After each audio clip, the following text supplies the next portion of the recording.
Olá, queridos e queridas, graça e paz. Você que acompanha o nosso canal aqui no YouTube, você que acompanha pelo nosso grupo do WhatsApp, é um prazer novamente poder falar com vocês.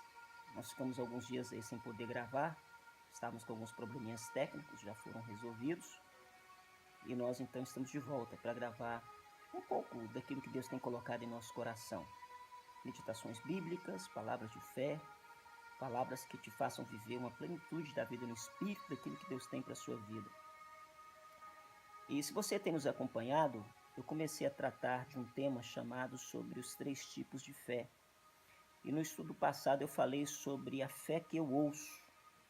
Se você quiser acompanhar aqui no canal do YouTube você vai encontrar, também no grupo tem. Só você pedir que eu mando de volta o link para você poder ouvir e ver. E eu falei sobre que o primeiro estágio da fé é a fé que você ouve. A Bíblia fala que a fé vem pelo ouvir. Então, se você quiser começar a ter fé, você precisa aprender a cuidar daquilo que você ouve, porque o que você ouve pode gerar fé ou pode gerar incredulidade no seu coração. Depois disso, nós avançamos agora para o segundo estágio, onde eu quero falar hoje sobre a fé que eu tenho. Interessante que toda vez que Jesus ia fazer um milagre, ele ia fazer algo, ele perguntava à pessoa: você tem fé? Ou depois que ele fazia, ele falava sempre assim: seja feito conforme a tua fé. Então, tudo que acontece no mundo espiritual não está na responsabilidade de Deus, está na fé que eu tenho, naquilo que eu acredito, naquilo que é fé para mim. E o interessante é que as pessoas muitas vezes ficam perguntando: como é que é essa fé que eu tenho? Como é que essa fé que eu tenho tem que ser para que os milagres aconteçam? E certa vez até Jesus falou sobre isso, em Mateus capítulo 17, 20, ele fala que se nós tivermos uma fé com um grão de mostarda, nós seremos capazes de transportar um monte para um lugar, para um outro lado, para outro lugar, se a nossa fé for como um grão de mostarda. E muita gente, pegando esse texto, faz uma má interpretação, dizendo que a fé, mesmo sendo pequena, ela consegue gerar resultado, porque o grão de mostarda é pequeno, e o Senhor falou que a nossa fé tem que ser, ou se ela for como um grão de mostarda. Mas Jesus ele não está falando de tamanho, Jesus está falando ali da maneira que acontece o desenvolvimento do grão de mostarda. Porque essa semente é uma das menores sementes da natureza. Mas depois de plantada, regada, cuidada, ela transforma-se em uma grande árvore, chegando até 3 metros de altura. E como é que pode um grão tão pequeno se tornar uma árvore tão grande? E é isso que o Senhor está dizendo. Ele está dizendo que se a nossa fé for desenvolvida, se a nossa fé for trabalhada, ela é capaz de gerar resultados. E é isso que eu quero falar nesse estudo agora.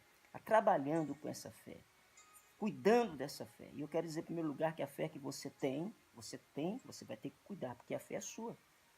Tem muita gente que tenta transmitir essa responsabilidade, transferir essa responsabilidade da sua fé para os outros. Os outros são culpados da fé que ele tem. Não, querido. Você é responsável pela sua fé. Você é responsável por alimentar a sua fé, por cuidar da sua fé, por alimentar a sua fé. E quando você a tem, você cuida. E ela, quando ela é cuidada, ela começa a gerar, ela começa a crescer, ela começa a aumentar, ela começa a desenvolver. Então você precisa aprender a cuidar dessa fé através de disciplinas espirituais, o jejum, a oração, o louvor, a adoração. Todos esses exercícios espirituais são exercícios que visam alimentar e desenvolver a nossa fé. A segunda coisa que eu quero dizer sobre a sua fé, a fé que você tem, é que ela é sua. Só você é responsável por ela e só você tem que explicá-la para você mesmo. Não tente explicar para os outros a fé que é sua. Eu vejo muita gente tendo problema com isso. Deus fala com ela, ela quer que os outros entendam o que Deus falou com ela. A fé é sua.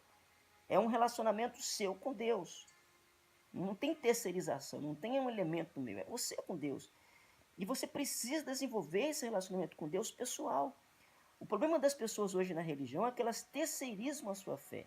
Alguém ora por elas, alguém interpreta a Bíblia para elas, alguém vai ao monte para elas, alguém intercede. Não, amado. Tudo bem que você precisa de ajuda, sempre alguém é bênção na nossa vida, mas você precisa aprender a ter um relacionamento com Deus. Você precisa desenvolver a sua fé, porque ela é sua. E Deus fala contigo, e o que Deus fala contigo é para você. Então, se Deus falou contigo, se Deus te deu uma palavra, cabe você trabalhar nisso para isso gerar aquilo que Deus tem para a sua vida. Então você precisa pegar essa fé e cuidar muito bem dela, porque de repente você vai passar essa fé para alguém e ela vai matar a sua fé, porque ela não vai entender o que Deus falou consigo. Então você precisa cuidar dessa fé, você precisa cuidar dela para que ela seja sua e você é o responsável por ela. Então, a partir do momento que você tem essa fé, você precisa agora trabalhar essa fé, você precisa agora cuidar dessa fé.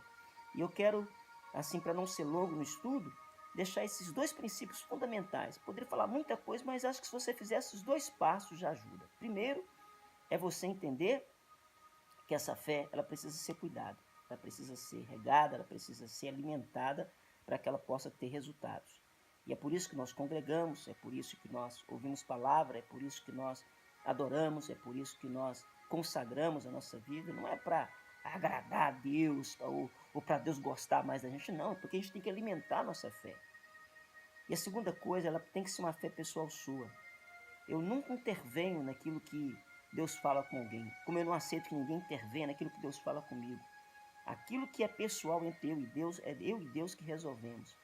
E por favor não queira entrar nisso, porque eu já vi muita gente quebrando a cara por querer catalogar, querer decifrar ou religiosizar a fé de alguém. Não, não faça isso. Eu acho que a experiência pessoal de cada um, você tem a sua, eu tenho a minha, nós temos que desenvolver essa fé. Então faça esses dois passos. E a fé que você tem será uma fé produtiva, será uma fé que vai começar a funcionar e será uma fé que vai começar a gerar resultados. No próximo estudo e último, eu quero falar sobre a fé que eu exerço, que é a última parte, e nós vamos então entrar assim num momento muito legal, onde você vai ver muita coisa funcionando na sua vida. Fica assim, graça e paz, Deus te abençoe e até a próxima.